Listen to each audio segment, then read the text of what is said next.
Yeah, can everybody hear me? No? Brilliant. That's great. We're good? Brilliant. Well, welcome everybody to this talk this evening. I'm really excited to be here actually, because this is the first in-person talk I've done literally for years. So it's really nice to have an audience again. And also hello to everybody at home who's watching us in their living rooms or their kitchens. This is the first time we're doing a hybrid event where we've got a crowd here. So you can't see this at home, people, but there are people sitting here in front of me and also online as well. So essentially, what I'm going to want to go through today is I've rather boldly called it the story of bees. I don't think anyone could have enough talks to tell the full story of bees, but I'm going to give it a crack anyway. And what I want to talk about today is a little bit more about bees more broadly, rather than focusing on one particular species or one particular group.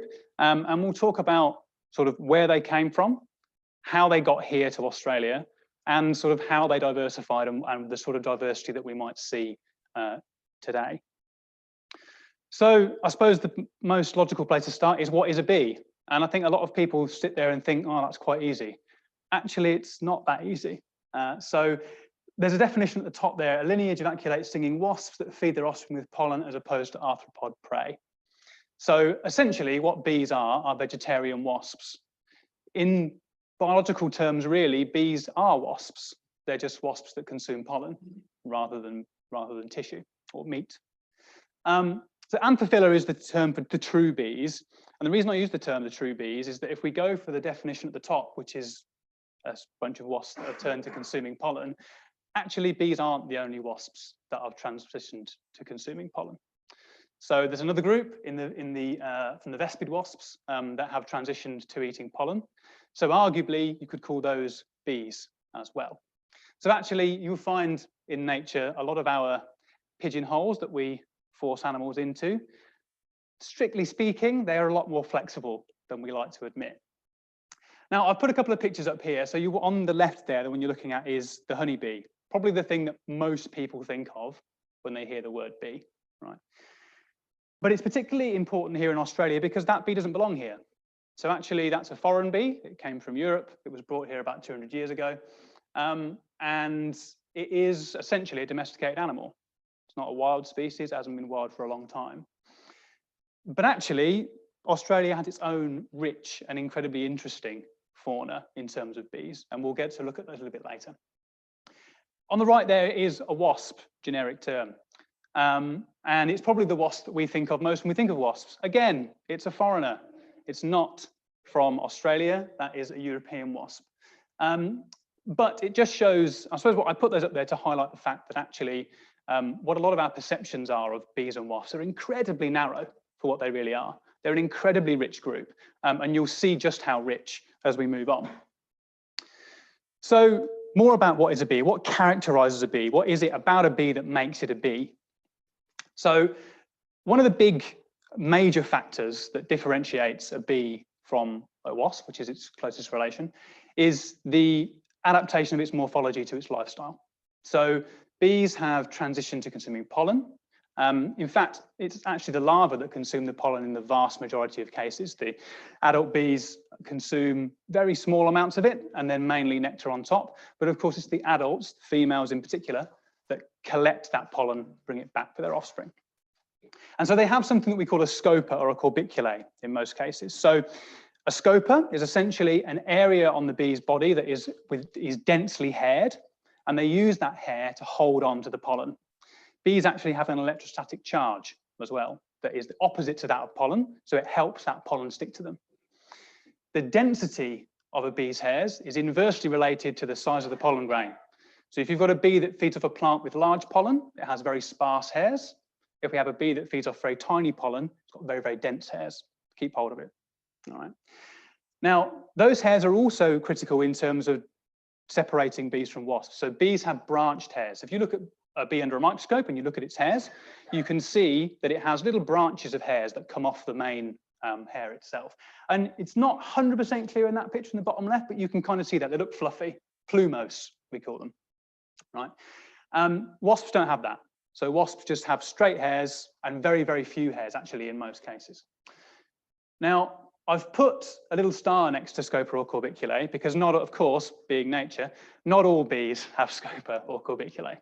Some bees have secondarily lost that trait. And what they do instead is they consume the pollen into an organ in their body, they store it inside them, and they regurgitate it when they get back to the nest.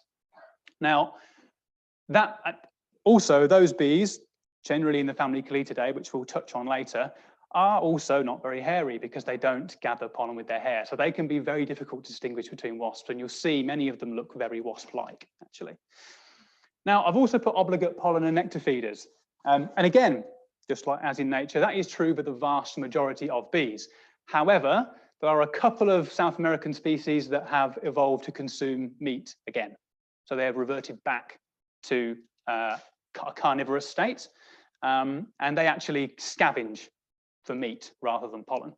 We'll touch on them a little bit, but they are kind of the freaks, so we're not going to spend too much time on those. They don't represent them like the vast majority of bees. Right, a little bit about bee anatomy. I don't want to go too down into this, and I'm just going to draw attention to a few particular bits. So one bit I want to draw attention to is this organ here, this sort of bulbous organ that is just before the gut. That's what we call the honey stomach or the crop. Now, this is, as the name suggests, where the bee swallows nectar, stores it in that organ, and that organ can actually swell quite massively and visibly increase the size of the bee itself, and then it will take that back to its nest. Now, what it also does then is it regurgitates that nectar into its mouth parts, and it bubbles. It essentially runs air through the nectar, and what that does is it gets rid of the sugar, and it begins the process of creating what we might call honey. Now, not all bees make honey in the same respect as honeybees do, but most of them do process that nectar in some way. So the other bit I want to draw attention to is probably the bit that bees are most renowned for, their sting, right? So you can see here that the stinger comes out of the abdomen, you've got a venom sac just behind it, and it sits just underneath the anus and the rectum there, right? So now, a lot of people think that native bees don't have a sting. That's not strictly true. The overwhelming majority of bees have a sting, okay? So vast majority. There are groups of native bees here in Australia that don't have stings, the stingless bees, about 11 species of those, but the vast majority of the natives you see do have a sting. The honeybee is the only sting that is barbed, so our native bees don't have barbed stings, so they can sting more than once, okay? But the difference between our native bees in terms of the stinging is you've got to try really hard to get stung by a native bee, really hard. I mean, you've got to be a real jerk, right? You've got to try and grab them in your fist, you've got to poke them, punch them, kick them, whatever you can do to get them to sting you.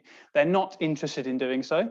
I've been working with native bees both in Europe and here for years, and I've never been stung because you just respect them like you respect any animal that you might observe. You'll be absolutely fine.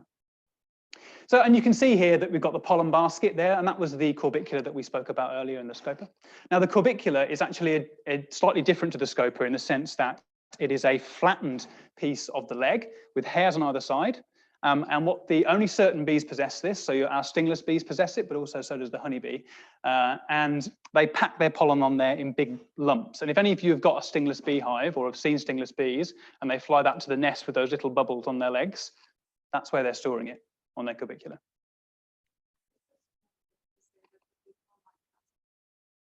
Oh, yes, thank you. Sorry if you can't see the pointer online, I'll make a better effort on the diagram. Right, so this is the external morphology. And again, I don't want to dwell too much, but I'm going to draw attention to a few important parts. So if we move over, so online, we're moving towards the eye. We're going to look at the head area of the bee first. So the eye is obviously critical for vision, but actually bees have got incredibly good color vision. They see very, very well in color. They have a slightly different range to human beings. So they see in ultraviolet light, but they don't see very well in red light. So we can see red light. Bees don't see red light very well, but they would see ultraviolet. It sounds very basic, that, but can you imagine a world where you could see ultraviolet light? Ultraviolet light's all around us every day in the sun. The flowers that these bees have co-evolved with have iridescent scales that can reflect and absorb ultraviolet light. So the flowers that we see when we go out, it might look yellow, or it might look blue, it might look purple.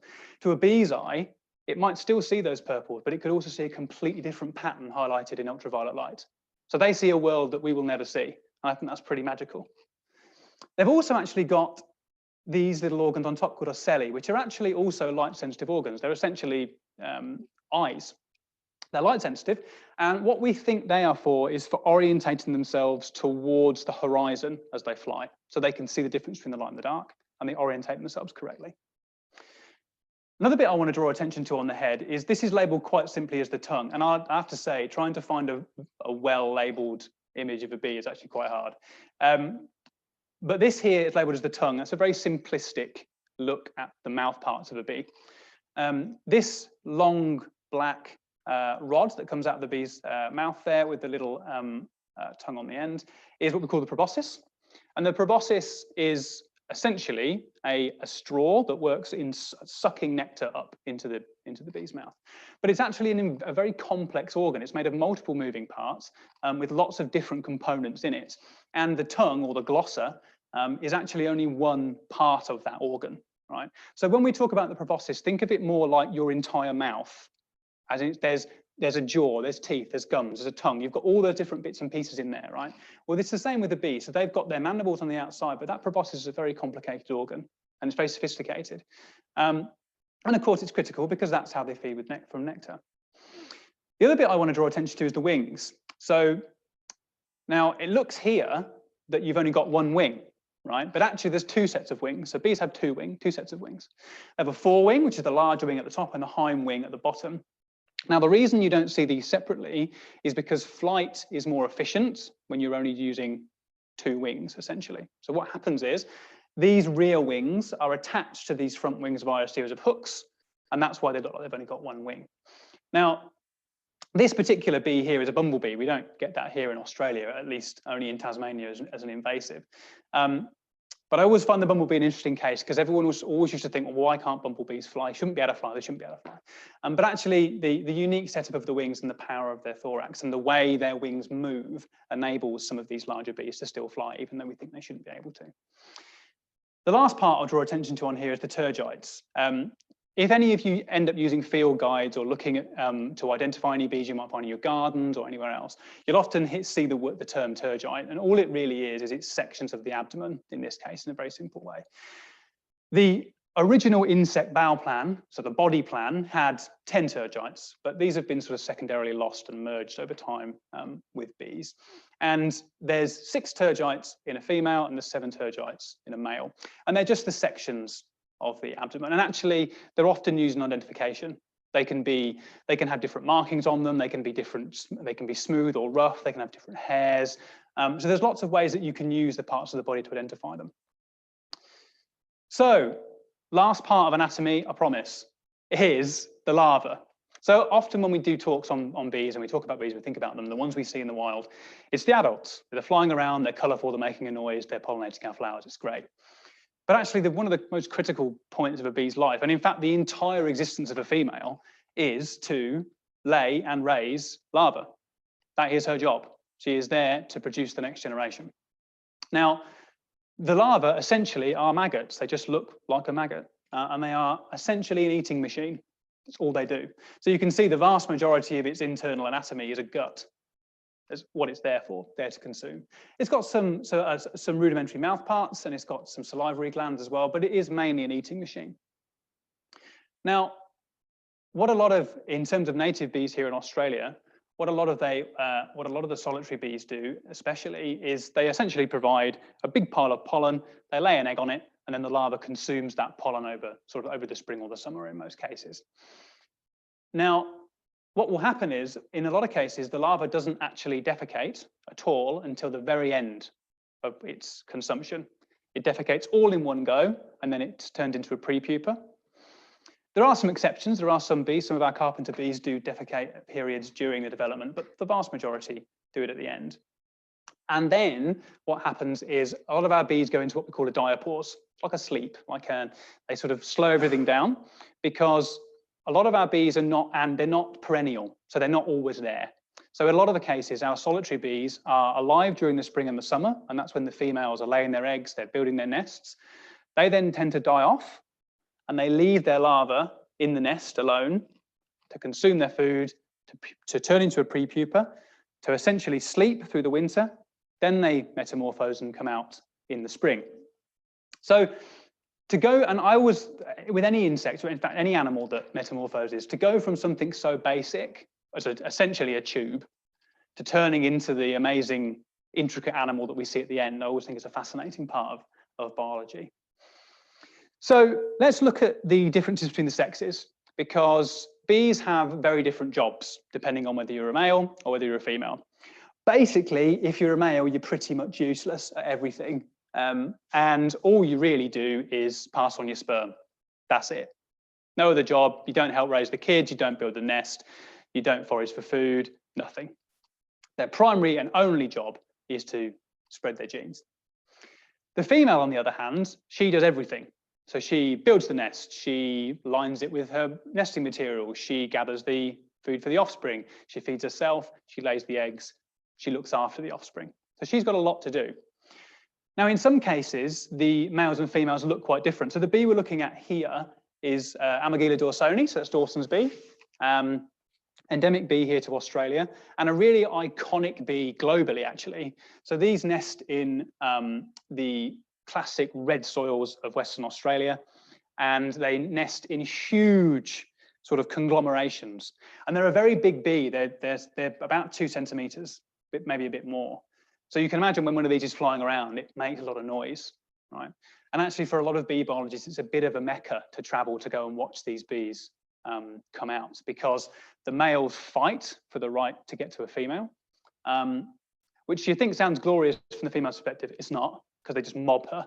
So in a lot of cases, a female will emerge from a nest hole and she'll be immediately mobbed by this huge group of males. And although they're all trying to mate with her, often it can lead to the female's death in some cases, because they are just going absolutely crazy. Now, the male is the one on the left.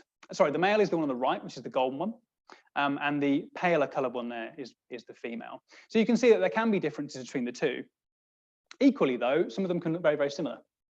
So this is a gold-tip leafcutter, one of our common bees that we get here in Sydney, and you'll see this if you keep your eyes peeled in your garden. Now, physically, they look very, very similar. The only difference you can see on the male on the left-hand side is he's got these little flags on his arms. You can see these little white flags, and actually many of the groups of these leafcutters, Megachile, which is the larger group, and the resin bees that live within them, have these modified little forearms. We don't really know what they're for, actually. So we suspect they have something to do with either mate attraction, or perhaps attaching to her or signaling her, but we really don't know. But some of the other more subtle differences between males and females is in their actual physical appearance, in terms of the number of body parts. So, for example, a male has an extra antennal segment. So what we didn't look at the antenna on the body plan of the bees, but of course antennae are critically important in terms of a sensory organ, right? So they're their sense of smell, essentially. They also have a tactile role as well, but mostly it's scent. So the fact that these males have these larger antennae, perhaps it has something to do with picking up the pheromones of females. Many males have incredibly modified antennae that they're huge, swollen bases to. And again, we don't really fully understand why that's the case. Males also lack a sting. So you will never be stung by a male bee because they don't have one. The reason they don't have one is that the sting is a modification of the female's ovipositor, essentially the organ she would use to lay eggs. All right? It's a modification of that piece of equipment, and so the male doesn't have an ovipositor because he doesn't lay eggs, so he can't have a sting. So the male instead just has essentially a complex genitalia, and that's what he has down there. All right. Now, I'll put a little star there because what some males do have are little sort of chitinous spikes on the end under their abdomen. So they can give you a little prick, but there's no venom in it. And because they, and you'll see them, you can see them attempting to sort of almost doing the stinging action, but there's no sting there, so you can't get stung by them. And of course, males also lack the pollen-carrying morphology as well. So if you've got a female with a classic scopa or a classic corbicula, so that's the corbicula on the legs, or the scopa, which is the dense mat of hairs, then the male will lack that. He doesn't need it. He doesn't need to carry pollen. He's not feeding the offspring. There's no need for him to do that. Now, of course, that's not necessarily true in the some of the bees that don't carry their pollen externally, so the males and females can look more similar. But in a lot of groups, they do look different. Now, the other way that they differ is in their behaviour. So we've mentioned that males don't look after the offspring, they don't build their nests, and that reflects in what they do. So males often patrol around flowers or patrol around nesting sites because what they're doing is they're looking for females. So, but females won't patrol in the same way. So they'll be actively going out and foraging. So I think another important thing as well is to talk about the parental care in bees. So females are the only ones that take care of the offspring, but you might see often solitary bees described as providing no parental care, and that's fundamentally untrue. They don't sit there and actively feed the offspring like, let's say, honeybees do. They don't have overlapping generations like other types of bees, but they do provide parental care. They choose a nest site. They dress that nest site. They get it ready to lay their eggs. They provide their offspring with food. They seal their offspring away to keep them safe. That is looking after them. That is parental care. It's a basic form of parental care, yes, but it is parental care. So you will find often people referring to solitary bees as not having that parental care aspect, but they really do. It's just a different way of doing it. So, is it a bee? It's a good question, because actually bees can look a lot like other insects. And how do you know it's a bee, essentially? What I've put here on the right-hand side there is a fly. And you can see it's got very similar markings to a bee. And if you perhaps caught that in the peripheral vision, you might think it was a bee. And there are flies that do actively mimic bees, because of course bees have a sting, and so therefore they can be threatening, which means that people can stay away from the flies. But one of the major differences between your bees, which are like here on your left-hand side, and the fly, is the fly does only have 2 pairs of wings. It's got 2 at the front. Its hind wings have regressed and turned into an organ that we call the holtear, which is like, it looks like almost like a maraca. And essentially what that does is, have you ever thought why flies can make such elaborate turns and twists in the air? It's because of those holtears. So bees don't have that. They've got the full 4 wings. Flies only have 2. And also flies have much shorter antennae. So for the people at home, if you look at the top of the fly's head, you will see it's got tiny little points. That's its antennae. Bees have much longer antennae than that, and they tend to be elbowed as well. So that's a good way to tell the difference between the 2. Right, a little bit of a game now. So people at home, if you can see the screen now, one of these isn't a bee. And I want you to hold in your mind which one you think isn't a bee. And I'm going to ask everybody else here to raise their hand, and then we'll see who's right. So one of these isn't a bee. Take a couple of seconds to have a look. Think about what we've talked about. All right, what could it be? What couldn't it be? All right. And so show of hands. Who thinks A isn't a bee? Right, 2. All right, all right. What about B? Is B a bee? Who thinks B isn't a bee? 1, couple. All right, all right. Who thinks C isn't a bee? All right, okay, all right. Who thinks D isn't a bee? Yeah, the 2 gentlemen at the back are correct. D is not a bee. The first 3 are bees. All right, and I'll tell you why. So I've been a bit cruel, if I'm honest, because I deliberately chose groups that have quite a lot of wasp-like traits. So this bee up here is Calahesma caleopsala. It's in Euroglossany. It's endemic here to Australia.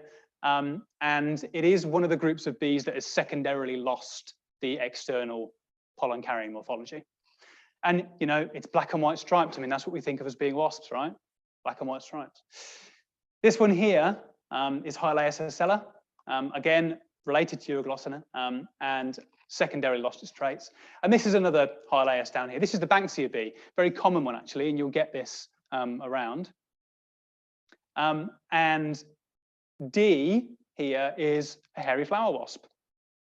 So, again, I chose a wasp that was hairy, which was cruel, I suppose, but it was fun for me. So it just shows how difficult it can be. And the reason I've done this is to show you how similar bees and wasps are.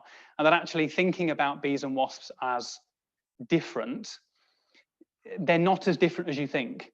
You know, bees are wasps. Not every wasp is a bee, but every bee is a wasp, right?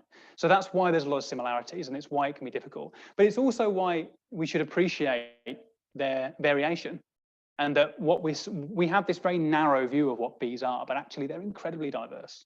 All right. So I'll put on here a couple of differences between the wasps and the bees that can help. Wasps often have multiple spines on their legs, and they're often movable. Now, of course, it's not always easy to get close enough to a wasp to see that, but that's by the by. They also have narrow hind legs, generally speaking. Again, I chose bees that have lost that, so cheating, but that is one way you can tell the difference between a lot of bees and wasps. Again, wasps lack pollen-carrying morphology, but of course, many bees also lack that because they've lost it through evolution as well. But one thing is, a lot of wasps have emarginate eyes. What I mean by that is that the eye wraps around the antennae. Bees don't tend to have that. So a lot of them have this sort of almost kidney shape as it runs around the antennae. And bees don't tend to possess that. And you can see that actually on the flower wasp, just there. You can see how that's that sort of kidney shape to the eye. Yeah. Right. What is a bee? Where do they come from? Okay. So this is much more the general stuff, and we're going to just cover where they came from in geological time, right? Because we think of bees today as what they are, but where do they come from? How old are they? You know, where did they evolve from? So we think, and I say we think because we're still discovering more and more all the time. We think that they evolved in the Cretaceous, which was about 125 million years ago. Most of you will know the Cretaceous better because it was the heyday of the dinosaurs, arguably the Jurassic, but there was a lot of dinosaurs around in the Cretaceous, right? But critically, the Cretaceous was arguably not important because of the dinosaurs. It was important because it was the evolution of the angiosperms. It was the evolution of the flowering plants that dominate our plant life today, all right? And it was the evolution of angiosperms that drove the diversification and the evolution of bees. This co-evolution between these two things. Now, I've circled that here on the timeline. Now, that's roughly 125 million years ago. But there's a lot of studies that have been looking at, well, where, you know, the ancestral angiosperm, that ancestral flower they all came from. Predictions of where that came from can range anywhere from around 250 million at the beginning of the Triassic, right the way through the Jurassic. So there was quite a long period where the ancestors of angiosperms that had these rudimentary flowers were here. But it was in the Cretaceous where we see the explosion in the fossil record of diversity of flowers. And equally, it's where we start to see fossil bees, or at least proto-bees, bees that are not quite a bee, but they've got a lot of the traits of a bee today. So something that sort of sits somewhere in between their wasp ancestors and the current bees that we see. And it was during this time that bees transitioned from predation to pollen, presumably because of this huge new niche that had opened up in terms of angiosperm, this opportunity to essentially manipulate this new resource, that it drove this explosion in diversity. All right. Now, what we're going to look at next is the phylogeny of the bees, and phylogeny is just a posh word really for evolutionary history. It just tracks how a group has evolved, especially in terms of lineages. All right. So this here is just a phylogenetic tree, and all it is looking at is this is the Hymenoptera minus sawflies. So you've got your wasps in here, you've got your ants in here, you've got your Apoideae, which is your apoid wasps and bees, which is the point that we are focused on. All right. So you can see their relation to these other similar groups there. All right.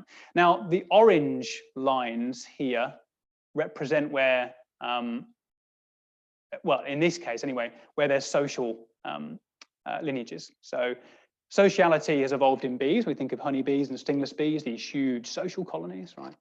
And then we think of ants, you know, have massive colonies. But also it evolved separately in wasps, in vespid wasps, social wasps. So sociality in Hymenoptera at least has evolved multiple times throughout geological time. So there wasn't one ancestor that became social and everybody branched out from that. All right. Sociality has evolved multiple times during geological time. And that's interesting because that tells us that there is something that drives animals towards sociality, but perhaps it's only in certain situations, because there are lineages where it's secondarily been lost. So it's interesting because we often think of all these social animals to be related to each other, but actually they've evolved completely separately, but they've been under the same pressures. Right, so we narrow it down a little bit now and just look into the bees themselves. I don't want to dwell too long on these because they can get a bit dense, but what I want to draw attention to is how diverse these bee groups are. And we mentioned at the start of the talk that bees are not the only wasps that transition to pollen consumption, but they are overwhelmingly the most diverse. So bees are far more diverse than the pollen wasps. And I suppose that's an interesting question. Why are they? I wish I could tell you. I don't know. But it's really interesting that this group won, if you want to use that word, the evolutionary game, this idea of diversification, that they have become a huge, diverse, dominating insect group. And yet the pollen wasps that do exactly the same thing, very, very small by comparison. All right. The other bit I want to draw to is a group down here called Cellophane. Right. Now, this is quite a modern tree, but if we'd looked at phylogenetic trees in the past, we often considered Cellophane quite a primitive group. So Cellophane is the most common group here in Australia. It's very wasp-like. A lot of them have lost their hairs, they've lost their pollen carrying capacity, they carry their pollen internally. And we thought that that meant that they were more similar to their wasp ancestors because they've not got all this, extra bee kit on them. But actually, evolutionary studies and genetic studies have showed that they're actually far more derived, as in they've essentially secondarily lost those traits through evolutionary time. So they've gained more on top. So actually, you can see here that they have far more branches in the tree, which is really interesting because people think of evolution as additive, right? This idea that you add something and you add something and you add something and you add something, but that's not always the case. Sometimes it's losing things. And sometimes you can gain those things at one point and their ancestors might have had, well, they definitely had pollen carrying capacity somewhere externally, and they've lost that secondarily. So it just puts a little bit of a light on how complex evolution can be, and this idea that it isn't this additive system. Just because something is alive today doesn't mean that it's more advanced than its previous predecessors. It's just the pressures have changed. It's lost or it's gained things to adapt. So how did they go from eating meat to consuming pollen? Because that's the question, isn't it? I mean, you don't just rock up one day and decide, well, right, we're going to feed off flowers now. I'm not going to do anything else. There has to be some sort of transition. How do they get there? How do they get there? And again, it's very hard because this happened 125 million years ago. It happened in a period of time that, if we look after the Cretaceous period, the Cretaceous period was longer than all the rest of time since then. Yeah, so it shows you what a huge period of time we're dealing with. And so a lot can happen in that. And what we think happened is that at some stage, one of these sort of proto-bees, one of these sort of halfway groups, transitioned from carnivory to pollenivory because the prey it was consuming was covered in pollen, as in its prey ate pollen itself. So this here is what we call a thrip, or you might know it as a thunderfly or a thunderbug. Right? They are pollen feeders. And there was a group of wasps, the cabronid wasps, that are the most closely related to bees, that in many species, in fact, obligately feed on these. They only eat thrips. So the idea is perhaps that what happened was, as the wasp was catching these thrips and it was feeding them to its offspring, the amount of pollen that was also being fed to the offspring enabled that transition away from meat to consuming pollen itself. And that's how we essentially got from our meat-eating wasps to our pollen-eating bees. Now this here looks like a brown blob. But what it actually is, it is a fossilized bee in amber. This is the oldest known fossil, Melitophex burmensis, comes from Burma or Myanmar, as it's now called. And this is what we see as one of our proto-bees. It's got certain traits of a bee and it's got certain traits of a wasp, right? And it's fossils like these, rare fossils like these, that enable us to begin to put that picture together, that puzzle of where these bees came from. So the fossil record can give us clues, but the fossil record is sparse. You know, bees are not prone to fossilization. You've essentially got to find them in amber, and that's not always easy. So we do have huge gaps still in our knowledge of that. Now, moving on from where they came from, evolutionary speaking, I wanted to talk about sociality, because when we think of bees, we think of hives, we think of honey, we think of thousands of bees all working together in this perfect superorganism, right? But actually that's quite rare, and there's not actually many bees that do that. There's a small group of bees that have these large hives that work together, but the vast majority don't. And you'll often see them termed as solitary bees, at the bottom left corner of that arrow there, solitary bees, right? But actually that covers a manner of sins. So there's lots of different individual behaviors within sociality. It's not just you're social or you're not. It's much more like a continuum. So bees can sit somewhere along this continuum in the way that they behave. So at the far end, what we call eusocial, these huge overlapping generation colonies, morphological separation between the reproductives and the workers, sterilized worker caste, the classic, right, what we think of as bees, yeah. So you've got your honeybee there, and you've got our little stingless bee here, Tetralonia carbonaria, our favorite, sitting at the top, both what we call highly eusocial, all right? So down from there, you've got, I'll put a bumblebee here, because it's what we call primitively eusocial. And actually, the only difference is there's not really much morphological difference between workers and female and queens. They pretty much look the same. Queen bumblebees are slightly bigger, but other than that, that's pretty much it. This collection here, we start to go into lots of different territories. We've got so in the middle of the map here, when we've got our blue-banded bee, which is the second from the left, and the two after it, we start to enter a world of grey in terms of what sociality means. Okay, so we have semi-social, we've got quasi-social, we've got communicative, there's loads, right? But what I want to, I'll go over a few examples, and I'll just make it clear by what I mean by this continuum of sociality. So at the very bottom there, left-hand side, right above the word solitary, is what we would deem the classic solitary. That is a Megacardia eurofrons. It's a leafcutter bee. It's a resin bee, sorry. And she works on her own. She creates her own nest. She creates individual cells with that nest, and she lays an egg in it. Doesn't have any help from anybody else. Doesn't communicate with any of the other bees other than the male one she mates. Up from there, we've got the blue-banded bee, a classic. Most of you will have seen the blue-banded bees in your gardens. One of my favourites. They're a beautiful thing to watch. Again, she makes her own nest. She lays her own eggs. She feeds her own offspring. But they often nest in quite large sort of conglomerates. So you'll see lots of nests in the same place, right? When we go up to there and we look at the next couple of bees on there, so that's the large green one on the log there and the little carpenter underneath it. That's when you start to see these differences in sociality. So you have there's sometimes that sisters that help each other out, so they share the same nest, they lay their own offspring, but they help each other raise each other's babies. You have some situations where a mother will deliberately underfeed one of her daughters to force the daughter to stay in the nest to help her. You'll have some where the daughters do it willingly, okay? And sometimes that can happen differentially within the same species. So you can have a bee within the same species that might be social, and another one in a different area, same species, could have some social traits as well. It's very, very plastic, right? It's what we call facultatively social. And that just highlights the complexity of that situation, all right? And I'm not going to go too much into that because you could fill an entire talk on the sociality of insects and bees in particular. But what I want to get across there is don't think of them as solitary and social.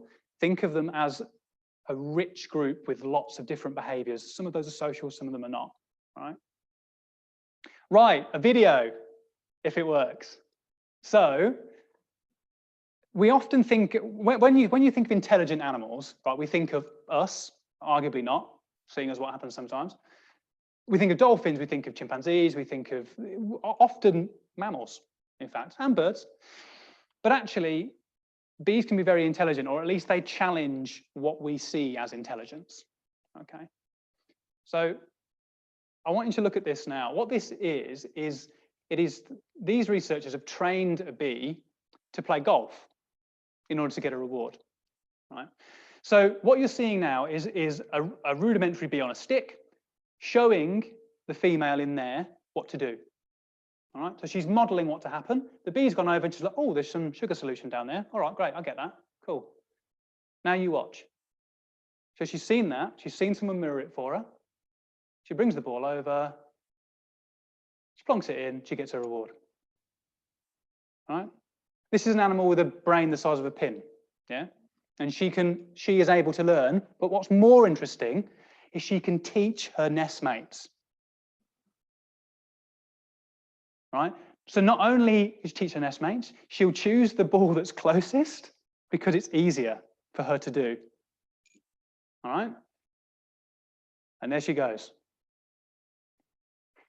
Yeah? Just so, it just shows, I find it incredible that an animal like that can learn so quickly and so effectively to reach a reward. And it kind of makes us think, there's two ways to think about this. A, bees are really clever. Possibly. Or B, maybe this idea of learning something in relation to a reward isn't actually that complicated, right? That's the other thing, yeah? So maybe we need to rethink about what intelligence is. Is problem solving as critically indicative of intelligence as we perhaps think it might be, all right? I'm not going either side of that camp. That's just something that you can think about. Now, here's another one. It's a slightly more complex one. And this is what they did on here was they taught the bee to pull a string to pull out the nectar reservoir to drink from it. All right. Now, these are all bumblebees because they tend to be quite a common research model. Here we go. So at first, the flower is slightly pulled out from underneath this clear plastic lid so the bee can get to it. And then they edge it a bit underneath so she can't quite reach it. And she sort of, drags on it and she kind of gets there, right?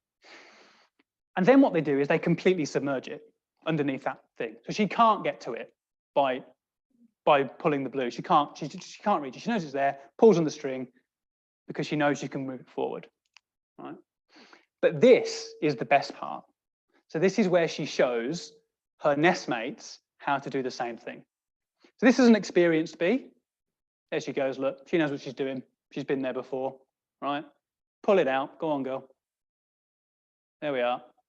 And she's in, right? Got her reward, cracking. Now, that's an important point. So not many of the bees could do it without being shown, all right? So you can see this bee's trying to do it, hasn't been shown how to pull the string and just can't quite. She'll probably get there eventually, but it's, she's really struggling with it, okay? And you can see her tongue sticking out. See how long her tongue is as well. It sticks out, yeah? And she's like, she kind of nearly get in there, reaching with her tongue. It's nearly there. And she kind of gets there more by luck than judgment, all right? And she finds her way in and that's great, she gets her reward. But the interesting part is that they can spread that knowledge within the hive, and that's what's important there. I think, so we talked about, oh, well, you can show a bee and you can guide it and you can teach it how to do things. Okay, fine, whatever. But in terms of a social intelligence, for a bee to be able to learn that skill, for its nestmates to watch it and learn from its nestmates that it can do that. Now that is cool, because that essentially, that spreads through a colony, that intelligence. And it's not ubiquitous across the species. So for example, if you've got a colony of bumblebees that has been taught how to do that, the colony over the other side has no idea how to do that. And this is important because that plays a role in selection. Who survives, who wins, who progresses, yeah?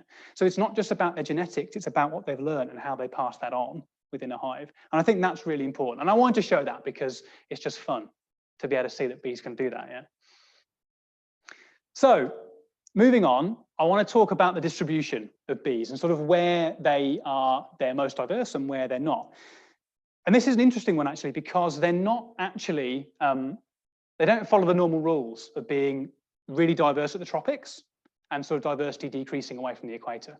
They're different. So their diversity peaks in semi-arid regions, Mediterranean, Turkey, North America, South Africa. And as you can see, little Australia down here. We've got a nice dark corner on the southeast as well as on the southwest. So we are actually in an area that is very diverse for bees. All right. And to put it in perspective, there's 20,000 in the world. That's 5 times more than the mammals and 3 times more than the birds. So, well, yeah. I don't say anymore. That's why they're cooler. So, North America is where we get the real diversity of bees, and there's a huge diversity of bees on the North American continent. But how did they get here? So there's diversity all over the planet, right? But they weren't everywhere at once. Yeah, they had to get here. And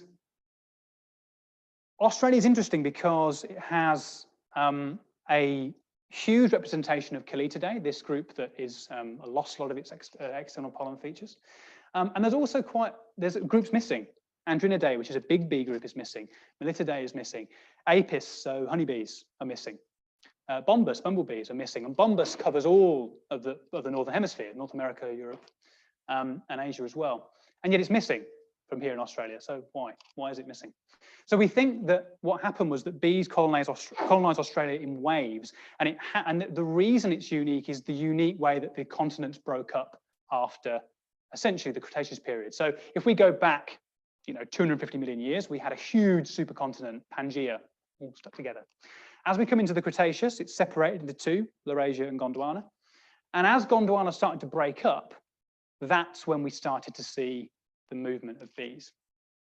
So this video is actually about the birth of Antarctica, but it's good because it shows us how Australia moved during that time and moved across the planet. So, if it'll play, that's the big question. Thank you, Haley. So, what we're going to see here is, so we're now at sort of Jurassic, big supercontinent, dinosaurs are all there having fun.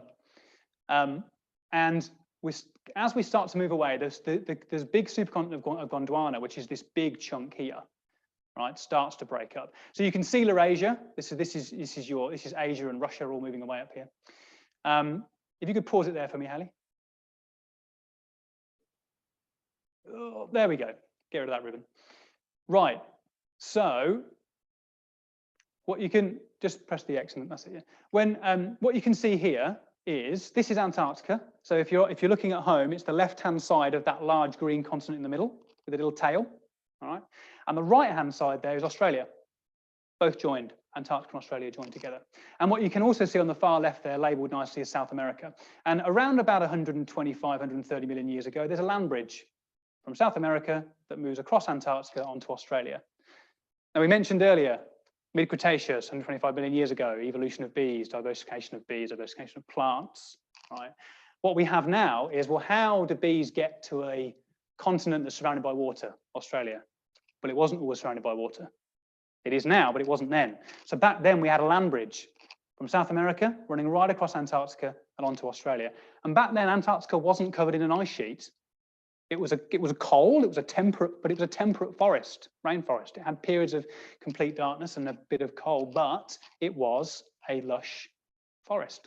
Okay, so we believe that bees spread across this land bridge whilst they were joined together. You could play again.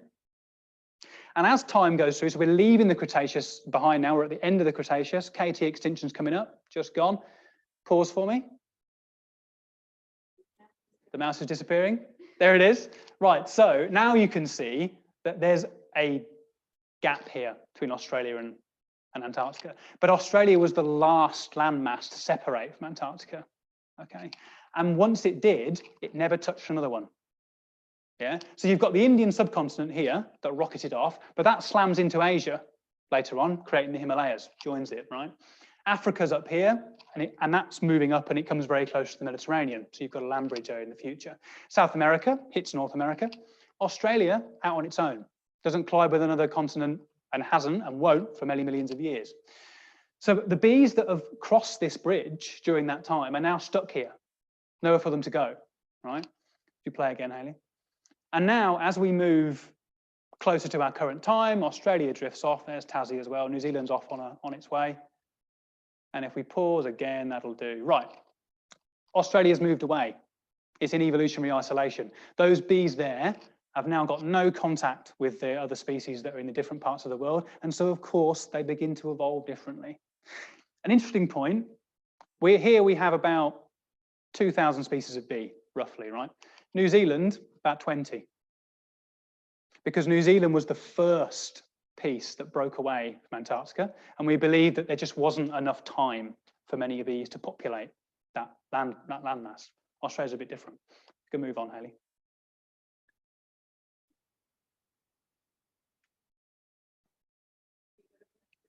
I'm going to give it a go. Just go to the next slide for me if you can.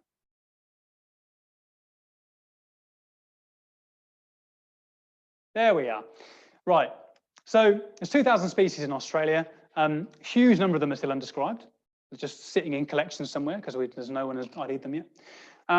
But both New South Wales and Queensland, they have a pretty strong representation of all the groups that we have here.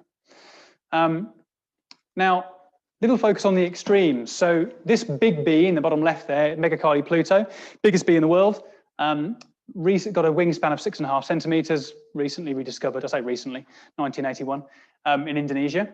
Honeybee above it, you can see how big they are.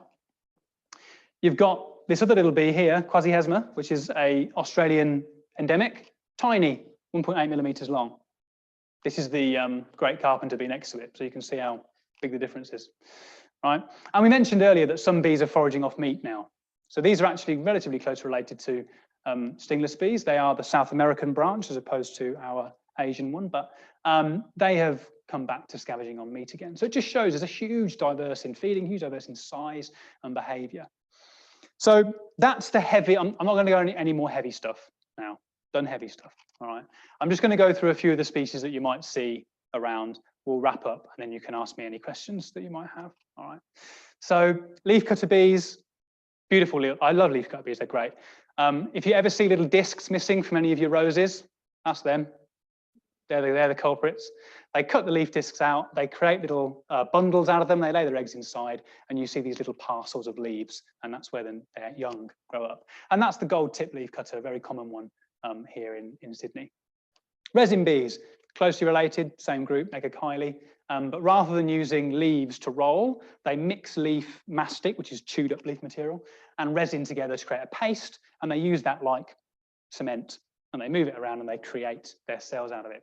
On your left there, you've got Megachile eurofrons, beautiful bright red eyes, golden crown. Get her around here as well, she's very common.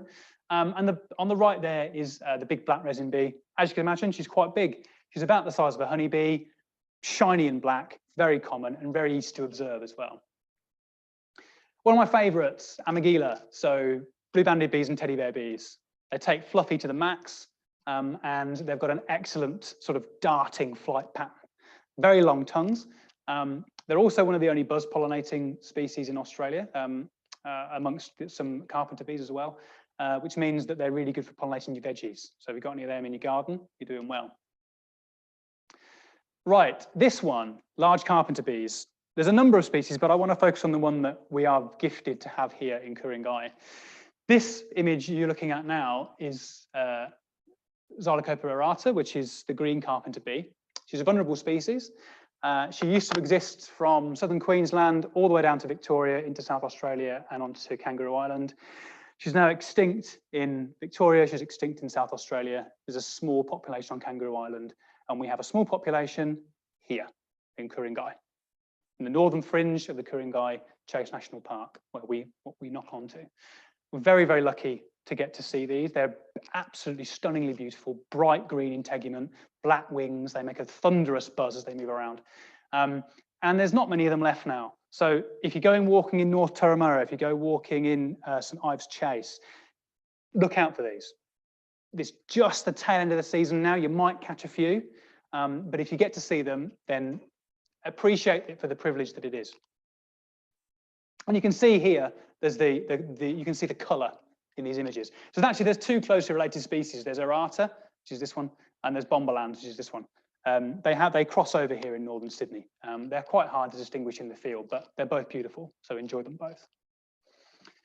The males are actually the way to tell the difference between the Carpenter bees, those big green ones, because the males have got slightly different facial markings. So you can see at the top there is Perata with his yellow face, and down there is Bumble with a cream face instead. Small carpenters, Allodopini. These are actually, I love these because they are the first out in the spring. You see them everywhere. They've got bright little red bums, most of them. Some of them got black ones. And they are really laborious. They really go fly around and they flit around all the flowers and gather all the pollen. And they tend to nest in things like lantana or other pithy stems. And if you find one and she sees you, she sticks her bum in the hole so you can't get in to protect everybody from behind it. Cute as a button and just lovely to watch. And so you can see here that she's making her nest there in the end of a bamboo cane. And you can do that in your garden. If you get some sort of cut lantana stems or other pithy stems, hang them up in your garden. If you're lucky, you'll get some reed bees in there. Caletidae, we've talked about Caletidae, huge group of bees, and very, very diverse here in Australia.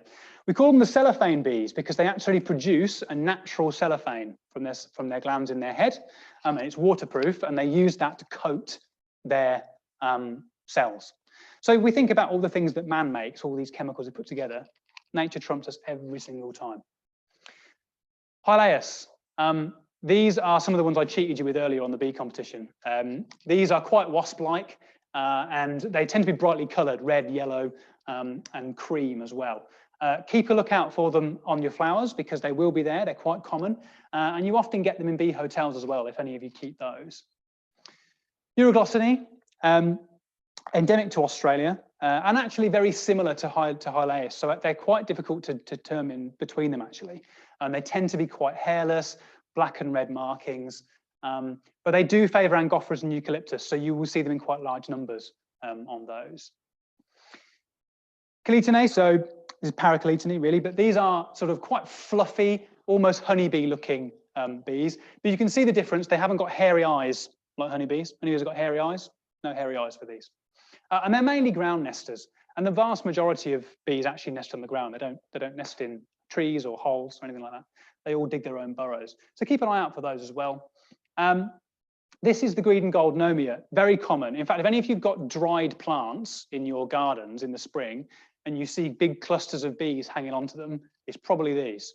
So the males cluster onto these big dry stems to wait overnight to keep each other company. And you can't see it very well in that picture, but they've also got a beautiful green band that runs next to the gold, hence the name. Right, last slide, and you'll be glad to hear. So these are the cuckoo bees, and I love these because they cheat. They cheat and they cheat and they cheat, they cheat, they cheat. So they've thought, oh, do you know what? I don't want to build a nest. I don't want to build a nest. I don't want to spend my time gathering food and all that sort of stuff. I'm just going to steal somebody else's. So what these do is they find another bee's nest. They wait for the female to leave. They rush in and lay their egg on the food provision, and then they rush out again. So there's a sharp-tailed bee. She parasitizes leafcutters and resin bees. And these other three, so that's the checkered cuckoo bee, the neon cuckoo bee, which some of you might have seen, the bright blue bee, and the domino cuckoo bee. They all parasitize teddy bear bees and blue-banded bees. And you will see, if you get in blue-banded bees, you will see these. The neon in particular is stunningly coloured. Beautiful, bright blue and black. So keep an eye out for them. And I love the fact that they cheat. I think that's great. Good on them. You know, why do all the work when someone else can do it for you, right? So keep an eye out for those. That's all I'm going to talk about today. I've kept you for an hour. I don't want to speak anymore. You've probably had enough as well. So I'm going to open the floor now to questions. Ask anything you want. I can't guarantee I know the answer, but I'll give it a try. So if there's anyone got any questions?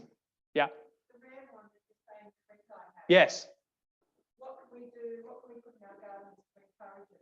Okay, so the question was the rarer bee, the green carpenter, what can we do to encourage it? What could we plant? It's a really good question. We don't know a lot about the foraging ecology and the feeding ecology of a lot of these species. This is part of the problem. You know, we've focused hundreds of years on researching a honeybee, and we haven't focused on our own beautiful native bees. So we don't know a lot. I see them a lot on Kunzia, but then also I see them a lot on weeds as well. So, and it's what I would say with all native bees that you can encourage them is plant native and plant diverse.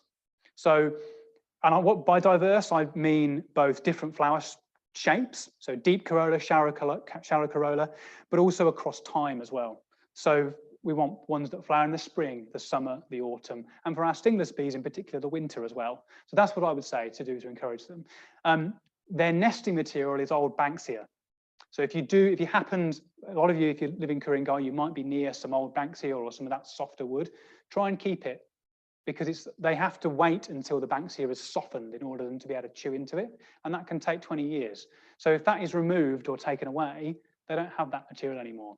Also, Xanthorrhoea, so grass trees, sorry, they nest in those as well, the dried stems of your grass tree. So don't cut your grass tree stems off. Not that I'm sure anyone wouldn't, but don't, because they also nest in those. So that's something that you can do as well. Are there any questions online, Ellie, as well? So Josh says, I found a purple neon cuckoo bee recently. Is that unusual? So Josh asks, I found a purple neon cuckoo bee. Is it unusual?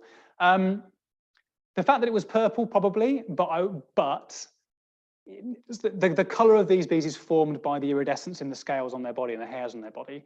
So it's reflectance of light. They are blue and purple are very close. So you may just be seeing a slight different colour morph. You may be seeing a trick of the light, okay? But when we look at pictures of any animal, we have this very uniform description of what they are. But actually, animals can vary quite a lot within the described sort of plan. So the fact that you're seeing something a little bit further on one side of the blue, maybe, towards the green or towards the purple, I wouldn't say that's necessarily rare, but it's really great to see, really interesting to see. I hope that answers your question. Any particular care of our beehives we host in our garden during the wet period? Yeah, so okay, so if any of you do have stingless beehives, the question was, what can you do to look after them when it's wet? Obviously, we've had a really wet summer this time. Keep as much water off them as you can is the basic thing. What they are going to be facing over the next few months is, if they've obviously been struggling to forage during the wet weather, also the rain washes the nectar out of the plants. So even when you have a dry day after a lot of rain, sometimes the plants aren't carrying the same level as nectar as they would be if it were a dry period, or at least not a really dry period. So you can look at feeding them during the winter. And if that's something you're interested in, then I would reach out to me personally and we can discuss that. But the best thing to do in the rain is keep it off them as much as you can. When is the best time to relocate a nest of bees? When is the best time? So the question is, when is the best time to relocate a nest of native bees? Depends on why you're relocating them, I suppose. If you're relocating them because a tree's fallen down or because you're cutting it down, then you've got to do it. So you do it whenever you can. If you're talking about, oh, well, I want to move them because I'm doing some work, or I want to move them for a better spot in winter, then the best time to move them is between the sort of temperature changes. So we've got the colder times in winter and the warmer times in summer. So if you're looking to move them because of the weather, then you would move them in spring in time for summer. So you might move them somewhere shadier for then. Or if you were moving them from their summer spot, so out of the shade into the sun for the winter, then you do that in autumn. If you're talking about time of day, because I'm trying to think about what they might mean, thinking about time of day, the best time to move a hive is at night because the bees are inside. Not so easy for you, especially if it's in the bush, but yes, do it at night if you can. If it's a cooler night, it's probably easier. Yeah, that's probably good. Ask me if you're going to move it. I'll help. I'll make sure you're doing it right. Are there any more questions in the house? Yes. What are their predators? What are their predators? Oh, okay, that's a good question. So birds are probably high on the list of just random predators. Spiders as well. So spiders will wait at flowers. They'll obviously build webs as well. There's also obviously a number of parasites as well. So they're not predators in the traditional sense, but they can parasitize the offspring or they can parasitize the nest. So in the case of things like stingless bees, you have a couple of native flies that lay their eggs inside the nest. You've got the invasive hive beetle that came with the honeybee that lays its eggs inside the nest, and they eat their way out, basically. But no, in terms of sort of real strict predators. I suppose that one of the classics is something like the bee wolf, which is a hunter of honeybees. It's a wasp that hunts honeybees. But yeah, there's no sort of huge king predator that goes after bees. You know, they are still a small insect. You'll notice a lot of birds know how to disarm a bee. So you might see as birds catch a bee, they wipe it across the floor, get rid of the sting. So they wipe the sting off, sting's gone, and they can swallow it down. Easy peasy. So yeah, you're probably looking at birds, but also things like other arachnids and other insects as well. You mean bees preying on other bees? So do bees prey on other bees? Well, I mean, you could argue in a way the cuckoo bees do, in sense of that. So when a cuckoo bee lays its larva, that larva hatches out and kills the offspring inside the nest. It's got much bigger jaws. You'll also get bees that will raid each other's nests. So honeybees will sometimes raid each other's nests. Stingless bees will attack each other to take nesting habitat off of each other. I'm trying to think of whether there's an example of interspecies predation between bees. I can't think of one where one bee preys on another, other than a type of parasitism. So, for example, there's types of Bumble Bee that disguise themselves as, they're different species, but they disguise themselves as a queen. They break into the bumblebee nest, they kill the queen, and they enslave the workers.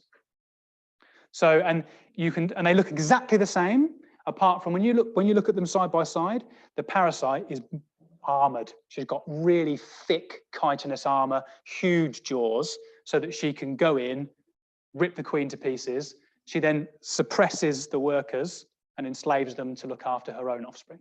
So there's lots of relationships like that. Honestly, science fiction got nothing on the insect world. They really don't. Do the bees get sick? So the question is, do bees get sick? Broadly speaking, yes. I mean, there are diseases that can affect bees. Our native bees are remarkably resilient, actually. So when we think of bee diseases, we might think of things like Varroa mite. We might think of some of the wing disorders. We might think of mites. We might think of those sort of things.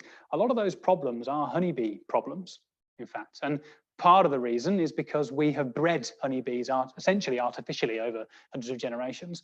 Our native bees are remarkably resilient, incredibly strong, but they can catch conditions. So, for example, an emerging disease in stingless bees, at least in tetragonula anyway, is Shanks disease, which is a fungal disease that impregnates the pollen inside the hive, or they bring it in from outside.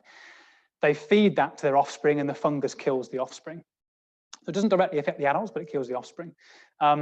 So yes, they can get sick, but our native bees are remarkably resilient. So that's what I would underline. Very, very resilient. Yes. Just following on from that, there's a lot of concern about loss of bee population, of bee diversity in Europe and North America. Are we facing a similar problem here? Yeah, so the question there was, we face a lot of loss of bee diversity in Europe and America, and is it something that we should be scared about here in Australia? Yeah, massively. More so, I would say, because we know a lot less about Australian bees. We have, to our shame, one of the highest deforestation rates in the world. And as we lose that bush, we lose the habitat for a lot of those bees as well. The reasons behind the loss of diversity are broad.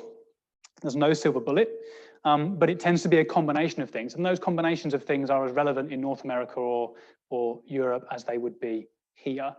So major drivers of bee diversity loss are loss of habitat, which we are guilty of. Loss of floral diversity, which is not necessarily the same thing as habitat, but you can lose the diversity of flowers in a system. Nutritional degradation, so that can be both the loss of flowers, but also, interestingly, what we're finding is pollen is becoming less nutritious over time, and it is remarkably correlated with the Industrial Revolution.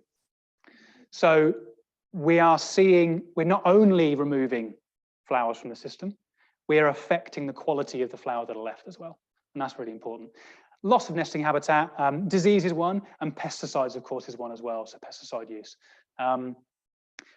I would like to dispel a myth here, though. when we talk about saving the bees, and it makes my blood boil when we see it, it's almost always a honeybee. Everyone's talking about, oh, we're losing the honeybees. Oh no, we're all going to die a terrible death because they're going to be gone. Actually, honeybee numbers are increasing, and they have been steadily for a long time. They're decreasing in certain parts of the world, North America, because of how badly they've been managed. But actually, globally, the honeybees are going up. They're not the bee we should be saving. They're not the bee we should be focusing our conservation money on. They're not the bee we should be focusing our media on. They are a farm animal. We don't see save the chickens or save the pigs. So we shouldn't really be seeing save the honeybees. Yeah. Question, sorry. That's all right. So honeybees presumably compete with our native bees. How big of a threat are they to our native bees? So the question is, how big of a threat are honeybees to our native bees, particularly in terms of competition for resources? This is an emerging research field, and it's been something that both myself and a lot of other bee researchers have felt is probably happening. But there's a lot more research coming out, actually a lot of it coming from here in Australia, showing that honeybees really are turning the screws on our native bees because they wake up earlier, they go to bed later, they're bigger, they've got bigger hives, and they can strip an area of nutrition and resources incredibly rapidly, and they push out our native species. So every time we see, the encouragement of keeping more honeybees in back gardens, let's say, we really should be thinking about, why am I doing it? Am I doing it because I want to look after bees? Because if that's the case, don't do it. Look after the ones that are meant to be here. It's going to be a growing research field, and I think we're going to see more of it. The problem we face is, unlike other feral species, honeybees are very popular. Like here in Australia, we have fox control programs, we have rabbit control programs, we have pig control programs, all feral animals, all animals that do damage to the bush. And we know that's something that needs to be managed. Do we have a honeybee management? No. And it's very, very hard to break that love affair that we have with honeybees. And I don't mean to sling rubbish at them, all right? They are an incredibly important part of our agricultural system. We rely on them heavily, but that's what they are. They're part of our agricultural system. They are a domesticated animal, very separate. Go on, and again. So because they are so important in our agricultural system, is there much of a role for feral honeybees in that, or do we rely upon apirists who actually keep domestic bees for our agriculture? Okay, so the question was, if honeybees are important to agriculture, do feral honeybees play a role in that, or should we focus on apirists? We should focus on apirists, because a honeybee hive that is looked after by a responsible apirist is free of disease, it's well managed, it's in an area where the bees can feed, and it also means we know where they are. We have a number of them. Feral honeybee hives, they're not managed, they tend to be full of diseases. So not only are they damaging the native bees, they're also damaging our honeybee industry as well, because they are working as sinks for diseases and pests that then get passed over to apirists. In fact, if you speak to a lot of professional apirists, most of them will say to people, please don't get a honeybee thing in your back garden. Let us do it. Yeah. Is there any studies being done on our native bees as being good for agriculture? So they could actually supplement standard bees? Yeah, so the question was, is there any research going on in our native bees and how we might be able to use those for agriculture? Yes, there is.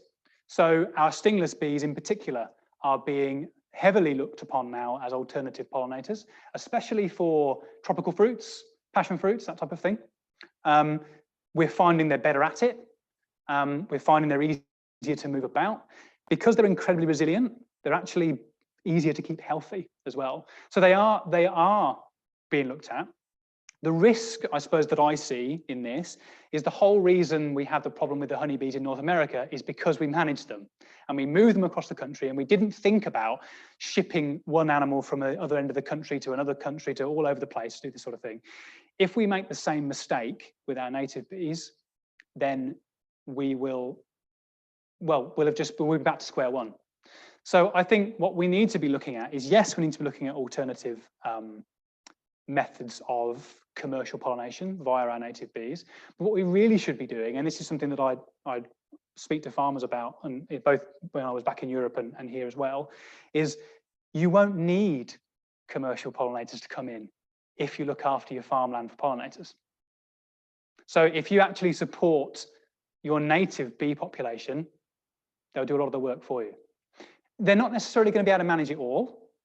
I'm not saying that, if you've got thousands of acres that you're going to be able to fill it with your natives, but that's mainly because there's a disproportionate between these huge fields and tiny little margins. Give a little bit more back to nature, she'll give a little bit more back to you. So if we focus on trying to support our native pollinators, we'll actually fill a huge void in our pollination need, and then we can top that up with small amounts of controlled native pollination as well. Yeah, sure, and then we'll come to the, and I'll make that the last one, I think. Is that one that? Yes, so that is the domino cuckoo bee. Yes. It's my photo. Oh, congratulations. Oh, brilliant. For people at home, the photograph that I've got there in the bottom right corner, one of our guests was the one who took that photograph. Small world. There we go. Yes, sir. Bumble bees in Tasmania. Yes. I read they were introduced to New Zealand and that they would become a real pest. Yep. Okay, so the question was, bumblebees were introduced to Tasmania from New Zealand. They are a problem in Tasmania and they are predicted to come here to mainland Australia. Why is that a problem? It's a similar problem in the same way that the honeybee is a problem. So the bumblebee, especially the species that is coming from New Zealand, the Bombus terrestris, Northern European, adapted more to colder temperatures, can fly at colder temperatures. So it can essentially forage from flowers before the natives can get to them. So you'll often find in the mornings here in Australia that honeybees are awake far before anything else. The same will be true of bumblebees. Secondly, is they're also not controlled at all. So it's unlike the honeybee, where at least you've got apiarists and they're kind of managing them. The bumblebees are not. They just go out there. They also carry disease because a lot of them have been farmed extensively. And you're adding another competitor to the mix. What we're also doing is, remember that a lot of our invasive plants are from Europe and Asia and North America. You're then introducing a pollinator that evolved alongside plants from Europe and North America, Asia. So you're feeding in to this. I mean, the nursery where I keep my stingless bees, I have a number of different weeds that's a constant fight to keep on top of. I never see the native bees on them, but I always see the honeybees on them. And so they do add to this spread, especially of flowers that require insect pollination. So it's not that they alone would cause huge amount of damage, but when you're adding it into a population, they are going to add a huge amount of competition. They're also a social species, and we don't have many social species here in Australia. Some of the little tiny stingless bees, bumblebees, are much larger, fly further, eat more food, etc. So that's the major reason why they would be a problem. It's very similar to the way the honeybee would be a problem. Right, unless there's any more questions online, I might call that. Yeah, Claude just said, what are the most endangered bees in St. Ives? Yeah, right, last question. What is the most endangered bee in St. Ives? Probably the green carpenter. And I say probably because we don't really have a lot of information, a population level information about a lot of our native bees. But I would say, yes, it's probably the green carpenter. Yeah. No, that's the thing. So, if you look on the IUCN or things like that, there's very few insects or invertebrates on there, very few. And yet they dominate life on the planet. Well, if we ignore bacteria, they dominate life and ignore plants. I forgive any punter who was thinking about plants then. They dominate life compared to mammals and birds and reptiles. So yeah, we just don't know a lot about them. But I would say the most endangered here is probably the green carpenter. Yeah. So thank you, everybody, both at home and here with me today. It's been great for me to be able to stand up here and talk. Again, it really has. I've really enjoyed it. And I'll be around for about 10, 15 more minutes if you do want to ask any more questions, but we'll call that the end of the webinar. So Yeah, of course you can. No problem at all. Okay, so with you as well. There. Oh, so happy. There we are.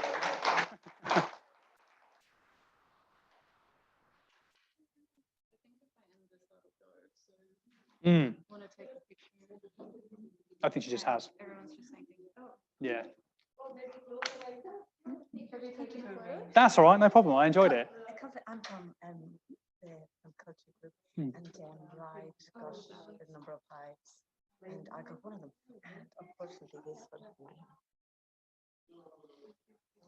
She wants a picture with you, if that's all right. Yeah, of course, yeah. Yeah, so you have got some, so you can see these maggots here, there. Yeah. So they're the syphid fly, which is a parasitic fly that lays its eggs inside these nests, and it can kill them. There's also quite a significant empty patch in here, which I think might be part of the problem. So normally in a normal hive, I'd expect that to be full. Yeah. Yet they have grown to the top of the box. So I think we had something here where they have had to consume all of that resource, or they've had to remove it for contamination reasons, and they've only been left with a tiny amount. Was this year? No, When was it? last year. Last year. And then what